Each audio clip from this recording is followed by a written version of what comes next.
ঘুম থেকে উঠেছি তখন ওই 5:30 মতো বাজে। তো উঠে সমস্ত কাজকর্ম কমপ্লিট করলাম। আর গুড্ডু গেছে বৌদিদের বাড়ির দিকে, তো ওর জন্য ব্রাশ নিয়েছি, আমার জন্য ব্রাশ নিয়েছি। তো যাচ্ছি ওকে ডাকতে। আর এখন হচ্ছে চানটা করব, তারপরে গুড্ডুর খাবার রান্না করব আর আমাদের জন্য চা করব। তো চলো বন্ধুরা, শুভ সকাল আমার প্রিয় বন্ধুরা। আশা করছি তোমরা যে যেখানে আছো সকলে ভালো আছো এবং সুস্থ আছো। নদিয়া জেলার ছোট্ট একটি গ্রাম থেকে আমি অনিতা তোমাদের সকলকে জানাই আমার ব্লগ চ্যানেলে অনেক অনেক স্বাগত আর অনেক অনেক ভালোবাসা। তো এখন বাজে 7:30 মতো, আর আজকের ব্লগটা এখান থেকেই শুরু করছি। তোমরা ফুল ব্লগটি দেখতে থাকো, আশা করছি তোমাদের একটু হলেও ভালো লাগবে। আর তোমাদের একটু হলেও যদি ভালো লাগে তাহলে লাইক কমেন্ট শেয়ার করে দিও, আর আমার এই ছোট্ট চ্যানেলটি সাবস্ক্রাইব করে আমার পাশে থেকো। তো চলো দেখি এখন গুড্ডু কোথায় গেছে, তারপরে আমি আরও ব্রাশটা করে নেব।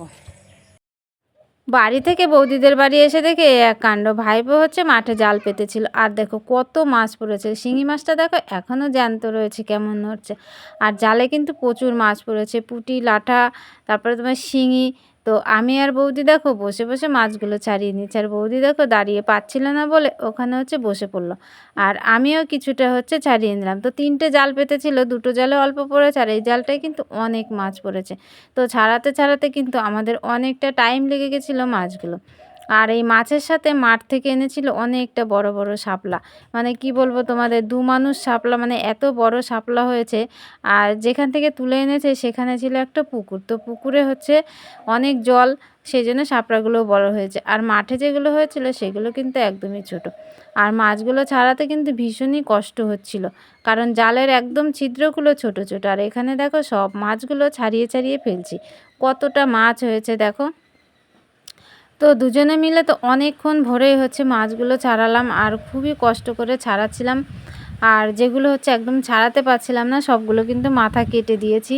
তো যেগুলো ভালো সেগুলো নিয়ে রাখবো, মানে সারা রাত্র জালটা পুকুরে ছিল, অনেক মাছগুলো কিন্তু নষ্ট হয়ে গেছে। আর এই যে দেখো শাপলা, তোমাদের বলছিলাম না সে বড় বড় শাপলা এনেছে, তো অনেক বড়, মানে 4-5টা এনেছে, তাতেই দেখো অনেকটা কিন্তু হয়ে গেছে। তো আমি লম্বা করে দেখাতে পারলাম না, তোমাদের একটু ভাঁজ করে দেখিয়ে দিলাম। তো চলো এখন হচ্ছে বাড়ির দিকে যাই। বাড়ি এসে মাছ ছাড়িয়েছি, তো সেই জন্য ভাবলাম চানটা করে নিই। আর চান টান করে নিয়েছি, আর কিছুটা জামা কাপড় ছিল সেগুলো নিয়ে এখন ওই মাঠে যাচ্ছি। মাঠে বলতে আমাদের ওই জমিটায়। আর এদিকে তো এখন একদমই রোদ লাগে না, সেই জন্য এই মাঠে দেখো অনেক ঘাস হয়েছে, তার মধ্যে কিন্তু জামা কাপড় ছাড়িয়ে দিই। আর দেখো মেঘটা কত সুন্দর লাগছে, আকাশটা সাদা সাদা নীল নীল মেঘ, বেশ ভালো লাগছে কিন্তু। তো এরই মধ্যে আমার সব জামা কাপড়গুলো ছড়ানো হয়ে গেছে, দেখো ঘাসের মধ্যে একদম পেতে দিয়েছে। আর শাড়িটা এখানে কিছু জামা কাপড় ছিল, মানে জ্বালানি ছিল, সেখানে হচ্ছে দিয়ে দিয়েছি। আর এখন যাচ্ছি আমি বাড়ি গিয়ে হচ্ছে পুজোটা করে নেব। তার আগে তার মধ্যে দেখো তোমাদের হচ্ছে একটু দেখিয়ে নিচ্ছি মাঠে কত ধান, আর ধানগুলো না বেশ পেকে গেছে। আর আজকে দেখো আমাদের রান্না হয়েছে ওই যে শাপলা এনেছিলাম, শাপলা দিয়ে ছোট ছোট করে কেটে চালের গুঁড়ো দিয়ে ওটাকে বলে ভেলা, তাই ওই ভেলা ভাজা করেছিল অনেকগুলো। আর গুড্ডু খেতে কিন্তু খুব ভালোবাসে। তো দেখো কত সুন্দর হয়েছে এগুলো। যে মাছগুলো ছাড়িয়েছিলাম আমাকে অল্প কিছু দিয়েছিল, তো সেই মাছ দিয়ে দেখো গাটি কচু দিয়ে তরকারি রান্না হয়েছে। তো তরকারিটা কিন্তু বেশ ভালো লাগছে দেখতে, আর কি মাছ দিয়ে গাটি কচু রান্না করলে খুব ভালো লাগে। তো দেখো আজকের দিনটা কিন্তু বৌদিদের বাড়ির মাছ দিয়ে হচ্ছে আমরা চালিয়ে নিলাম। আর আজকের দিনটা আমাকে বাজারও করতে হলো না, কিছুই না, যাই হোক ঘরে ছিল ওইগুলো সবজি, আর ওদের বাড়ি থেকে মাছ দিয়েছিল, এই দিয়ে আজকে রান্না বান্না আমাদের সারা দিনটা কেটে যাবে। ওই যে মানুষে বলে না, জোড়াতালি দিয়ে সংসার করা। তো হচ্ছে গরিব ঘরের বউ হলে অনেক কিছুই মেনে নিতে হয় আর কি। তো একদিনের জন্য তো হচ্ছে কিছুটা হলেও তো পয়সা বেঁচে গেল। সবাই হচ্ছে জোড়াতালি দিয়ে সংসার করে, আর আমি জোড়াতালি দিয়ে আজকে কিন্তু রান্নাবান্নাটা সেরেই নিলাম। আর আজকের খাওয়া দাওয়া আমাদের সারা দিনে এই হবে। তো এদিকে দেখো যাই হোক করে একটা দিন তো কেটে গেল।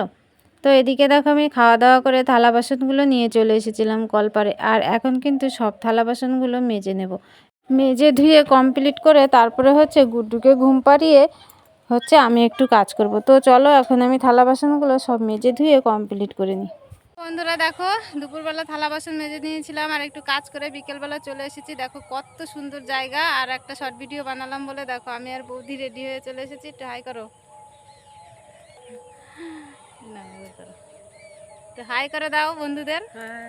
তো দেখো কত সুন্দর ফুল এখানে, একদম মাঠ ভর্তি ফুল, সময় পাই না বলে আসা আর হয় না, তো আজকে একটু সময় পেয়েছি তাই আসলাম। তো মাঠটা দেখো কত সুন্দর লাগছে, আর এই ফুল বাগান কেমন লাগছে তোমরা অবশ্যই কমেন্ট করে জানিও। দেখো তোমাদের সব ঘুরে ঘুরে দেখাই।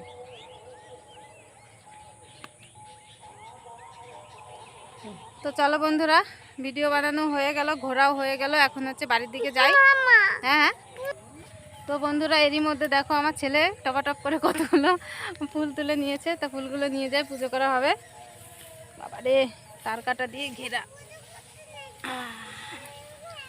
আর দেখো ধানের জমিগুলোতে সব ধান পেকে গেছে, কত সুন্দর। তো মাঠগুলো তো তোমাদের সাথে শেয়ার করা হয় না, আমি সেইভাবে সময়ও পাই না আর আসাও হয় না। একদিন আসবো মাঠে, তারপরে আমাদের মাঠটা তোমাদের ভালো করে শেয়ার করে দেবো যে আমাদের মাঠে কি কি চাষ হয়। তো আমি এখন এই যে ধানের জমির আল দিয়ে বাবা যাচ্ছিলাম পরে, আর এই দেখো এই ধানটা কত সুন্দর হয়েছে, কত সুন্দর লাগছে দেখতে, আমার তো ভীষণই ভালো লাগছে। তো চলো এখন যাই, বৌদি ওইখানে পটল তুলবে, তোমাদের একটু দেখাই। আল দিকে হাঁটা যাচ্ছে না, একদম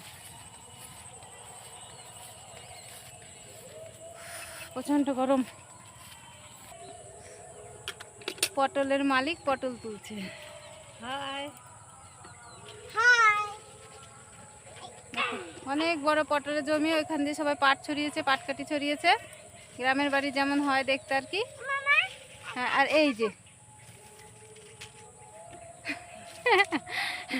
একে দেখো এর অবস্থা। হাই হাই করে দাও। হ্যাঁ, তো চলো আমরা এখন বাড়ির দিকে যাই। আমি তো হাই আলাদা হাই।